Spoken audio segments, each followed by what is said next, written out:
Hello hi नमस्कार। हमारे YouTube channel dream IAS में आपका स्वागत है। आज से हम स्टार्ट करने चल रहे हैं बायोलॉजी की क्लास।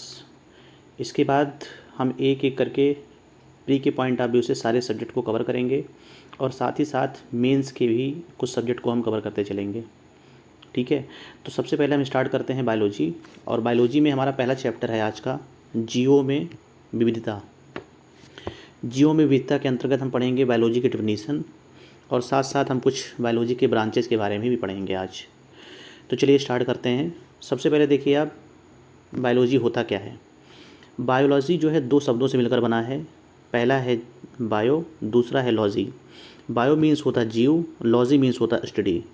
मीन्स विज्ञान की वह शाखा जिसके अंदर हम क्या करते हैं, जीवधारियों का अध्ययन करते हैं, उसे क्या कहते हैं, जीव विज्ञान कहते हैं। क्योंकि बायोलॉजी में दो शब्द थे, कौन कौन से थे, बायो जीव, लॉजी मीन्स स्टडी जिसका मतलब होता है क्या, अध्ययन।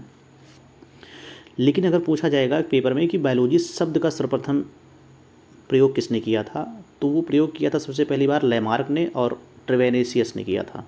सबसे पहली बार प्रयोग किसने किया था, लेमार्क और ट्रेवेनेसियस ने किया था। अरस्तु ने क्या किया था कि बायोलॉजी को पहली बार एक सिस्टमैटिक वे में या कह सकते हैं क्रमबद्ध तरीके से पहली बार डिफाइन किया था, किसने, अरस्तु ने किया था। इसीलिए अरस्तु को जीव विज्ञान का पिता कहा जाता है, फादर ऑफ बायोलॉजी कहा जाता है। किसको कहा जाता है, अरस्तु को कहा जाता है। इसके अलावा अगर मोटे तौर पे देखा जाए तो बायोलॉजी की दो ब्रांच होती हैं, एक होती है बॉटनी, एक होती है जूलॉजी। एक है जूलॉजी, दूसरी होती है बॉटनी। तो जो जूलॉजी के फादर हैं वो भी अरस्तु ही हैं और जो बॉटनी के फादर हैं वो थियोफ्रेटस होते हैं। इसमें मेंशन नहीं है लेकिन मैं बता दे रहा हूँ, बॉटनी के जो फादर हैं वो थियोफ्रेटस हैं। इसके अलावा अरस्तु फादर ऑफ जूलॉजी भी हैं और फादर ऑफ बायोलॉजी भी हैं। ठीक है, तो हमने अभी तक क्या देखा, बायोलॉजी होता क्या है, विज्ञान की वो शाखा जिसके अंदर हम जीवधारियों का अध्ययन करते हैं उसे जीव विज्ञान कहते हैं। बायोलॉजी दो शब्दों से मिलकर बना है, bio plus logy. Bio means होता है जीव, लॉजी मीन्स होता है स्टडी, मीन्स अध्ययन। और बायोलॉजी का सर्वप्रथम जो प्रयोग किया था, बायोलॉजी शब्द का सर्वप्रथम जो प्रयोग किया था वो लेमार्क और ट्रेवेनेसियस ने किया था। अरस्तु ने सबसे पहले बायोलॉजी को क्रमबद्ध तरीके से या सिस्टमैटिक वे में डिफाइन किया था, व्याख्यायित किया था। इसीलिए अरस्तु को फादर ऑफ बायोलॉजी कहा जाता है। इसके साथ ही साथ अरस्तु को फादर ऑफ जूलॉजी या जंतु विज्ञान भी कहा जाता है। अब देखिए इसमें हम कुछ बायोलॉजी के ब्रांचेस के बारे में देख लेंगे। ये पेपर में एज इट इज़ पूछता है और लगभग हर सारे एग्ज़ाम में, चाहे वनडे एग्ज़ाम हो आप उठा के देखेंगे, चाहे पीसीएस के एग्ज़ाम उठा के आप देख लीजिए, इन सब में ये क्वेश्चन आता ही आता है। हालांकि देखिए हमने इसको यहाँ पे इंग्लिश में लिखा हुआ है, लेकिन इसकी इंग्लिश और हिंदी दोनों में एक ही लिखी जाती है, पेपर में ऐसे ही पूछेगा। ठीक है, जैसे कि एपीकल्चर। अब एपीकल्चर को आप हिंदी में लिखेंगे तो भी ऐसे लिखेंगे, ठीक है ना, एपीकल्चर।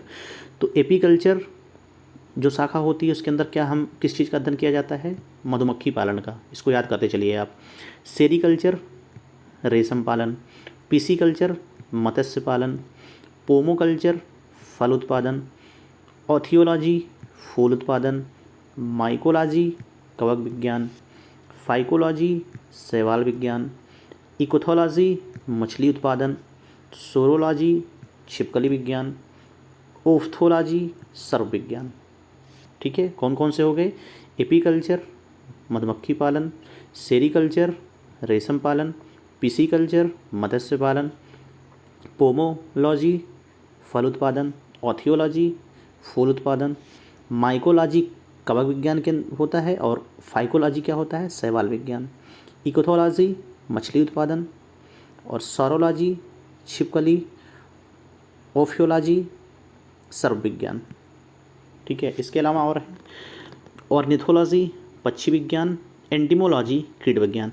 तो ये सब जो है बायोलॉजी की कुछ ब्रांचेस थी और ये पेपर में as it is single objective में पूछता है और इसको आप क्या करिएगा, याद कर लीजिएगा। ठीक है, अब देखिए सबसे पहले हम पढ़ेंगे इसमें कि जीवधारियों का जो वर्गीकरण है वो कैसे किया गया है और किसने किसने कितने कितने कैटेगरी में बांटा है, इसको हम पढ़ेंगे।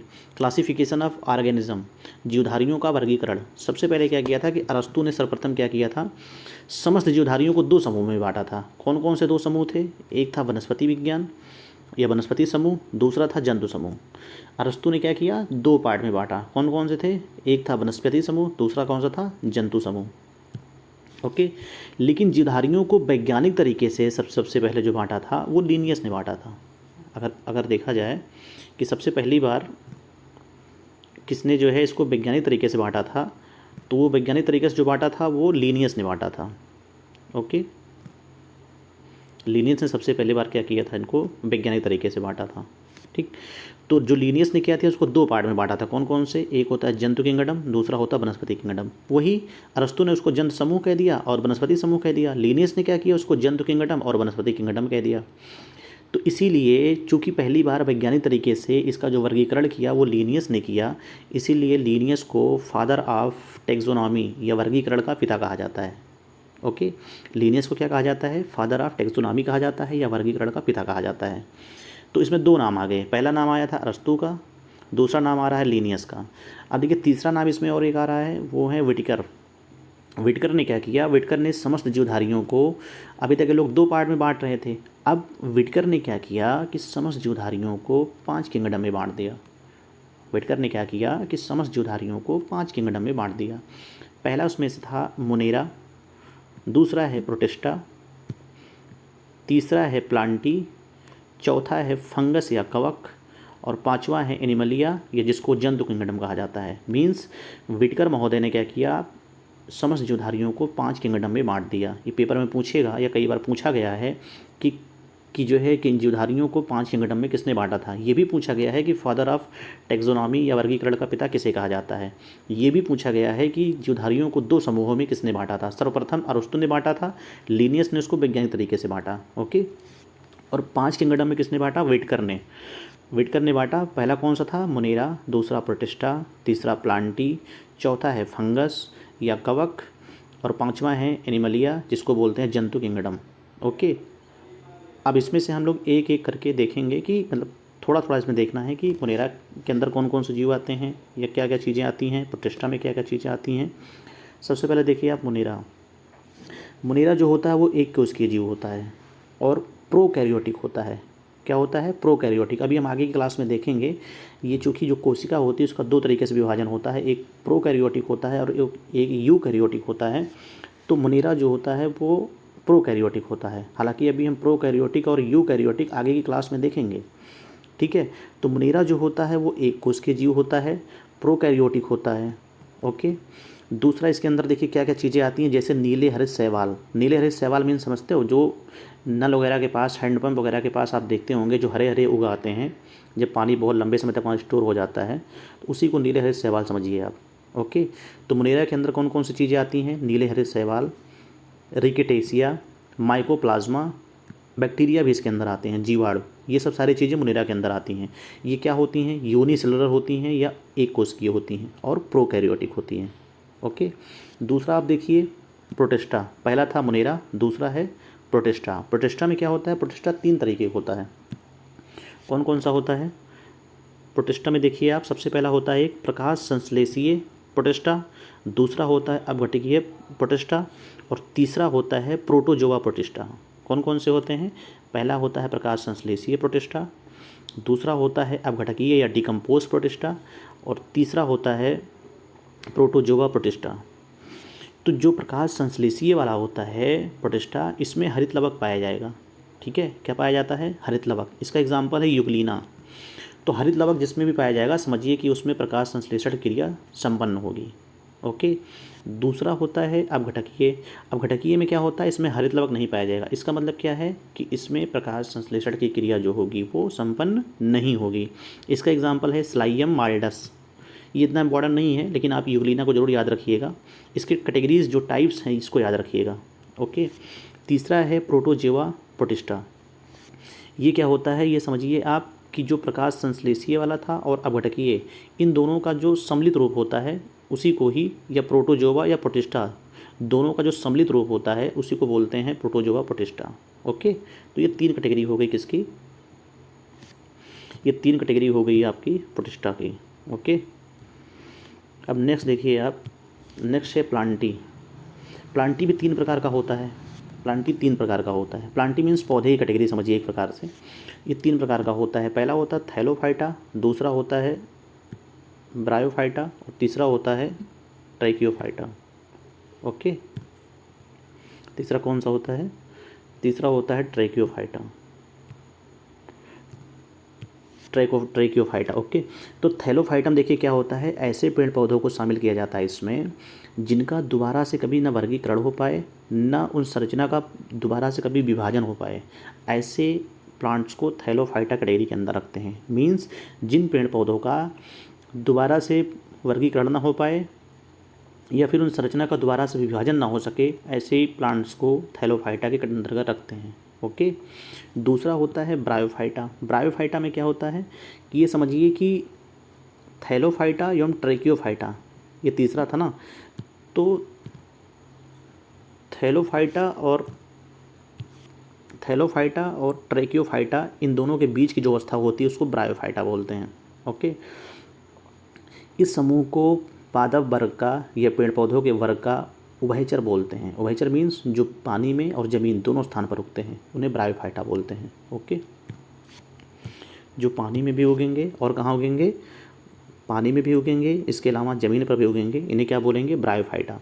ट्रैकियोफाइटा क्या होते हैं? इस प्रकार के पेड़ पौधों में संवहन करने के लिए जाइलम एवं फ्लोएम पाए जाते हैं। ये कई बार पेपर में पूछा है कि जाइलम का यूज क्या होता है, जाइलम क्या काम करता है, फ्लोएम क्या काम करता है। तो देखिए, जो जाइलम है वो जल संचरण का काम करेगा, मतलब जल ले जाने का काम करेगा। जो फ्लोएम है वो भोजन संचरण करने का काम करता है। इसको याद रख लीजिए आप लोग। जो जाइलम होगा वो जल संचरण का काम करेगा, जल को ले जाएगा, और जो फ्लोएम होगा वो भोजन संचरण का काम करेगा। ओके, तो ये हो गया हमारा प्लांटी के बारे में। ओके, नेक्स्ट देखिए आप कवक।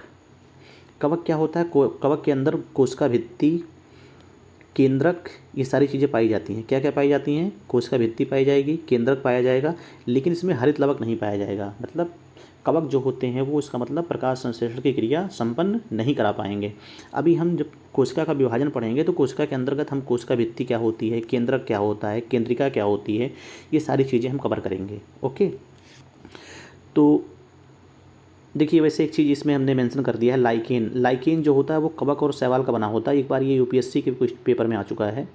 इसके अलावा लाइकेन जो होते हैं वायु प्रदूषक के सूचक होते हैं। ये पीसीएस में कई बार पूछ चुका है, और ये लाइकेन वाला जो क्वेश्चन है ये यूपीएससी में आ चुका है कि लाइकेन किसका किसका सम्मिलित रूप होता है। तो कवक और शैवाल का जो मिश्रण होता है वो लाइकेन होता है। ओके, कवक 3 तरह के होते हैं। कौन कौन से? एक होता है सहजीविता, एक होता है सहयोगकारिता, एक होती है परजीविता। ओके, सिम्बायोसिस, सैक्रोफाइट्स, पैरासाइट्स, 3 तरह के होते हैं, सहजीवी, सहयोगकारिता और पैरासाइट। जैसे इसमें सहयोगकारिता का एग्जाम्पल है आर्किड, और इधर जो है पैरासाइट का एग्जाम्पल है अमरबेल। ओके, नेक्स्ट देखिए अब एक कवक है, उसका नाम है पेनिसिलियम। पेनिसिलियम जो है एक कवक है, उसकी सर्वप्रथम जो खोज की थी वो अलेक्जेंडर फ्लेमिंग ने की थी। किसने खोज की थी?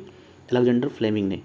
इसमें सबसे लास्ट और अंतिम 5वां है, हम 4 पढ़ चुके हैं ना, अब 5वां है एनिमलिया।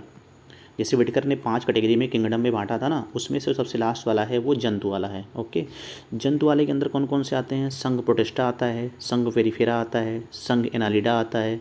ओके, संघ सिलेंट्रेटा, मोलस्का, ठीक है, ये सारी चीज़ें इसके अंदर आती हैं। मोलस्क हो गया, एनालिडा हो गया, पेरिफेरा हो गया, प्रोटिस्टा हो गया, ये सारी चीज़ें किसके अंदर आती हैं? जंतु के अंदर आती हैं, एनिमलिया के अंदर आती हैं। ठीक, संघ कार्डिया, संघ कार्डिया के अंदर देखो आप, ये पेपर में कई बार पूछ चुका है। जैसे कि अगर पाइसस वर्ड यूज हो, इसका मतलब वो मत्स्य के बारे में बात कर रहा है। अगर एवियस का वर्ड का यूज हो, इसका मतलब वो पक्षी, उड़ने वाले पक्षियों के बारे में बात कर रहा है। अगर रेप्टाइल्स वर्ड का यूज हो, इसका मतलब वो रेंगने वाले जीव जंतुओं के बारे में बात कर रहा है। एम्फीबियंस का अगर यूज हो, इसका मतलब वो उभयचर के बारे में बात कर रहा है। और मैमल्स जहाँ वर्ड यूज हो, इसका मतलब वो दूध पिलाने वाले जीवधारियों या जीव जंतुओं के बारे में बात हो रही है। ओके, पाइसस मीन्स मत्स्य के बारे में, एवियस मीन्स पक्षी, उड़ने वाले पक्षियों के बारे में, रेप्टाइल्स मीन्स रेंगने वाले जीव जंतुओं के बारे में। इसके अलावा एम्फीबियंस मीन्स होता है उभयचर, मतलब जो स्थल और पानी दोनों जगह रह सकते हों। मेमलिया मीन्स होता है जो दूध पिलाने वाले या स्तनधारी जो जीव जंतु होते हैं। ओके, अब इसके बाद देखिए आप, जीवधारियों के नामकरण की द्विनाम पद्धति का इजाद लीनियस ने किया था। जीवधारियों के नामकरण की द्विनाम पद्धति का इजाद लीनियस ने किया था, जिसे आगे चलकर क्या कहा गया, वैज्ञानिक नाम। ओके, क्या कहा गया, साइंटिफिक नेम। जैसे कि प्रत्येक जीवधारियों के नाम के दो प्रमुख भाग होते हैं, एक होता है उनका जेनरिक फॉर्म, एक होता है उनका स्पेसीज फॉर्म। जेनरिक फॉर्म मतलब ये होता है कि किस वंश से वो बिलोंग करते हैं, किस वंश से वो जीवधारी बिलोंग कर रहा है उसे जेनरिक फॉर्म बोलते हैं। और स्पेसीज फॉर्म मतलब होता है कि किस जाति से वो बिलोंग कर रहा है। ओके, तो नीचे कुछ प्रमुख जीवधारियों के वैज्ञानिक नाम या साइंटिफिक नेम दिए गए हैं, इससे आप याद कर लीजिए, ये पेपर में कई बार रिपीटेड मोड पे पूछा गया है। ये सबसे पहला है गाय। गाय का जो साइंटिफिक नेम या वैज्ञानिक नाम है वो है बॉस इंडिकस। क्या है, बॉस इंडिकस। चीता का है Panthera tigris. Panthera tigris, tiger का टिग्रिस ले लिया गया है। ओके, टाइगर मीन्स चीता, टाइगर टिग्रिस। शेर का पैंथेरा लियो, लियो लायन, लायन से शेर, लियो। तेंदुआ का पैंथेरा पारडस। मेढक का है राना टिग्रीना। आम का है मैग्नीफेरा इंडिका। बिल्ली का है फैलिस डोमेस्टिका। मटर का है पाइसम सटाइवम। सरसों का है ब्रेस्टिका कंप्रेस्टिस। चना का है साइसर एक्टिवम। गेहूं का है ट्रिटिकम सटाइवम। और मनुष्य का है या मानव का है होमो सैपियंस। ओके, क्या क्या है फिर से देख लीजिए आप। गाय का है बॉस इंडिकस। चीता का है पैंथेरा टिग्रिस। शेर का है पैंथेरा लियो। तेंदुआ का है पैंथेरा पारडस। मेढक का है राना टिग्रीना। आम का है मैग्नीफेरा इंडिका। बिल्ली का है फेलिस डोमेस्टिका। मटर का है पाइसम सटाइवम। सरसों का है ब्रेस्टिका कंप्रेटिस। चना का है साइसर एक्टिवम। गेहूं का है ट्रिटिकम सटाइवम। मानव का है क्या, होमो सैपियंस। ओके, अब देखिए ये सारी समझिए हमारी बेसिक चीज़ें जो थी वो कवर हो गई, ये सब बेसिक चीज़ें थी। ओके, अब इसमें सबसे पहले समझिए टॉपिक वाइज स्टार्ट होगा। अब सबसे पहला है सेल, क्योंकि सेल ही समझिए कि या मनुष्य के शरीर की सबसे छोटी जो इकाई होती है वो सेल ही होती है। ओके, सबसे छोटी इकाई कौन सी होती है, सेल होती है। तो सबसे पहले हम इसमें सेल या कोशिका के बारे में पढ़ेंगे। ओके, और उसके बाद आगे इससे लिंक जो भी टॉपिक हैं वो सब हम कवर करेंगे। चलिए देखते हैं, सेल या कोशिका। कोशिका की सर्वप्रथम जो खोज की थी वो रॉबर्ट हुक ने की थी। किसने की थी, कोशिका की खोज रॉबर्ट हुक ने की थी। ये कई बार पेपर में पूछ चुका है, चाहे जो पेपर आप उठा के देख लीजिए, यूपीएससी छोड़ के, बाकी पीसीएस, तमाम स्टेट के तमाम राज्यों की पीसीएस, वनडे एग्ज़ाम, सब में क्वेश्चन ये सब तो पूछे गए हैं, बार बार पूछे गए हैं, कई बार पूछे गए हैं। ओके, तो कोशिका की सर्वप्रथम जो खोज की थी वो रॉबर्ट हुक ने की थी। ओके, जो कोशिका होती है या सेल होती है वो मानव शरीर की सबसे छोटी कार्यात्मक या संरचनात्मक इकाई होती है। ओके, जो कोशिका होती है वो मानव शरीर की सबसे छोटी कार्यात्मक या फिर संरचनात्मक इकाई होती है। अब देखिए कई सारी कोशिकाएं, दो या दो से अधिक कोशिकाएं मिलकर क्या बनाती हैं, ऊतक का निर्माण करती हैं, जिसको इंग्लिश में टिश्यू बोलते हैं। मीन्स सेल से टिश्यू बनेगा और कई सारे टिश्यू मिलकर आर्गन बनाते हैं, और कई सारे आर्गन मिलकर एक आर्गन सिस्टम बनाते हैं, और कई सारे आर्गन सिस्टम मिलकर पूरी ह्यूमन बॉडी बनाते हैं। फिर से देखिए, कोशिका सबसे छोटी जो कार्यात्मक इकाई या संरचनात्मक इकाई कोशिका होती है। दो या दो से अधिक कोशिका मिलकर ऊतक का निर्माण करेंगे, दो या दो से अधिक ऊतक मिलकर आर्गन या अंग का निर्माण करेंगे। जैसे कि मान लीजिए हृदय हो गया आपका, आँखें हो गई, ये अंग हैं, मानव शरीर के अंग हैं। इसके अलावा कई सारे अंग के मिलने से क्या बनता है, एक पूरा तंत्र का निर्माण होता है या आर्गन सिस्टम का निर्माण होता है। जैसे कि डाइजेस्टिव सिस्टम, पाचन तंत्र, रेस्पिरेटरी सिस्टम, श्वसन तंत्र। ओके, और फिर इन तंत्रों के मिलने से, कई सारे तंत्र के मिलने से ही पूरी ह्यूमन बॉडी का निर्माण होता है। तो सबसे छोटी इकाई सेल है, उसके बाद ऊतक है, ऊतक के बाद आर्गन, आर्गन से सिस्टम बनता है, और आर्गन सिस्टम से फिर पूरी ह्यूमन बॉडी बन जाती है। ओके, नेक्स्ट देखिए आप, कोशिका सिद्धांत। कोशिका का जो सिद्धांत दिया था वो स्लाइडन एवं सॉन ने दिया था। किसने दिया था, स्लाइडन एवं सॉन ने दिया था। अगर पूछिएगा कि कोशिका की खोज किसने की थी तो वो रॉबर्ट हुक ने की थी। लेकिन अगर पूछिएगा कोशिका सिद्धांत किसने दिया था तो स्लाइडन और सॉन ने दिया था। ओके, इनके अनुसार देखिए इस सिद्धांत में क्या क्या बातें कही गई थी कि जो कोशिका होती है वो मानव शरीर की सबसे छोटी इकाई होती है। ओके, दूसरा क्या है कि दो या दो से अधिक कोशिकाएं आपस में जुड़ सकती हैं। ओके, और कोशिका का जो विभाजन है वो संभव है, क्योंकि भाई विभाजन होगा और आपस में जब वो शामिल होंगी तभी तो आर्गन या ऊतक का निर्माण होगा, तो ये भी संभव है। इसके अलावा देखिए कई सारी कोशिकाएं आपस में मिलकर संपूर्ण मानव का निर्माण करती हैं। ये सब हमने देख ही लिया की कोशिकाएं का विभाजन हो सकता है, 2 या 2 से कोशिकाएं, 2 या 2 से अधिक कोशिकाएं आपस में मिल सकती हैं, 2 या 2 से कोशिकाएं आपस में मिलकर संपूर्ण बॉडी, संपूर्ण मानव का निर्माण कर सकती हैं। ओके, अब देखिए कोशिका के प्रकार देख लीजिए आप, ये बहुत इंपॉर्टेंट है। कोशिका 2 प्रकार की होती है, एक होती है प्रोकैरियोटिक, दूसरी होती है यूकैरियोटिक। प्रोकैरियोटिक और यूकैरियोटिक, इस वाले स्लाइड में हम इसको दोनों देखेंगे, प्रोकैरियोटिक और यूकैरियोटिक में डिफरेंस क्या होता है। ओके, चलिए देखिए, इधर है प्रोकैरियोटिक, इधर है यूकैरियोटिक। पहले यूकैरियोटिक देखिए आप, इधर राइट हैंड साइड वाला। देखिए यूकैरियोटिक में क्या होता है कि मनुष्य, हम लोग, जीव जंतु, पेड़ पौधे, ये तीनों चीज़ें यूकैरियोटिक के अंदर आती हैं। चाहे मानव हो, चाहे जीव जंतु हो, चाहे पेड़ पौधे हैं, ये सब किसके अंदर आते हैं? यूकैरियोटिक के अंदर आते हैं। इसमें केंद्रक पाया जाता है। ओके, इसमें कोशिका भित्ति जो होती है वो सेलुलोज की बनी होती है यूकैरियोटिक वाले में, और इसमें जो श्वसन होता है उसके लिए एक श्वसन तंत्र पाया जाता है। ओके, इसके अलावा इसमें राइबोसोम ATS पाया जाता है। इसमें गुणसूत्रों का जो विभाजन होता है वो अर्धसूत्री एवं समसूत्री दोनों प्रकार का होता है। और इधर देखिए प्रोकैरियोटिक वाले में, इसमें क्या होता है, नीले हरित शैवाल, आर्कीबैक्टीरिया, ये सब जो है प्रोकैरियोटिक के अंदर आते हैं। इसमें केंद्रक नहीं पाया जाता है, इसमें केंद्रक पाया जाता है। ठीक है, इसमें कोशिका भित्ति जो होती है वो प्रोटीन एवं फास्फोलिपिड की बनी होती है, और इसमें जो कोशिका भित्ति होती है वो सेलुलोज की बनी होती है। हमने पहले ही बताया, ये डिफरेंस है दोनों में। इसमें क्या होता है, श्वसन तंत्र पाया जाता है श्वसन करने के लिए। इसमें श्वसन तंत्र नहीं पाया जाता, बल्कि प्लाज्मा झिल्ली से ही श्वसन तंत्र का काम होता है। ओके, इसमें क्या होगा, लाइसोसोम नहीं पाया जाता है, इसमें लाइसोसोम नहीं पाया जाएगा। और इसमें क्या होता है, इसमें लाइसोसोम पाया जाता है। ओके, एक में पाया जाएगा, एक में नहीं पाया जाएगा। मीन्स प्रोकैरियोटिक वाले में लाइसोसोम नहीं पाया जाता है और यूकैरियोटिक वाले में लाइसोसोम पाया जाता है। ओके, फिर देखिए इसमें राइबोसोम 70S पाया जाता है, इसमें राइबोसोम 80S पाया जाता है। ओके, इसमें जो गुणसूत्रों का, प्रोकैरियोटिक में जो गुणसूत्रों का विभाजन होता है वो केवल और केवल अर्धसूत्री की प्रक्रिया द्वारा होता है।